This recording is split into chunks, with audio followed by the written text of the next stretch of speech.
శోధించడం ప్రారంభిస్తాడు.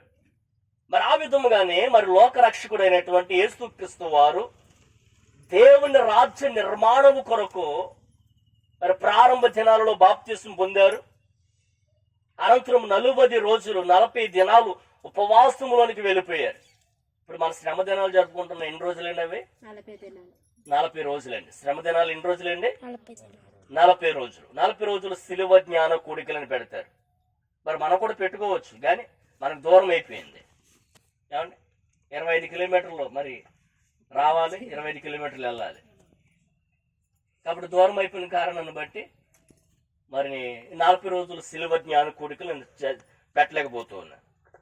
ప్రార్థన చేస్తూ ఉన్నారు. ప్రభు చిత్తమైతే మరి ఇక్కడ మేమే మరి ఇక్కడ ఈ ప్రాంతానికి కాపురానికి వచ్చేసి మరి ఈ ప్రాంతంలో ఉండాలని ప్రార్థన చేస్తూ ఉన్నాం. దేవునికి స్తోత్రం, హల్లెలూయా. మరి ఆ విధంగా దేవుడు మనకి ఏదైనా సొంత స్థలాన్ని ఇస్తే మరి ఈ ప్రాంతానికి వచ్చి మరి ఈ ప్రాంతంలోనే కాపురం ఉండి చక్కటి మందిరాన్ని నిర్మించి మరి సేవ చేయడం కొరకు ప్రార్థన చేస్తూ ఉన్నాం. మీరు కూడా ప్రార్థన చేయండి. మరి రానున్న దినాలలో చక్కటి స్థలాన్ని మరి సొంత మందిర బిల్డింగ్ని మనకి దేవుడు అనుగ్రహించాలని ప్రార్థన చేయండి. ప్రార్థనకు అసాధ్యమైనది ఏదీ లేదు. ఏమండి,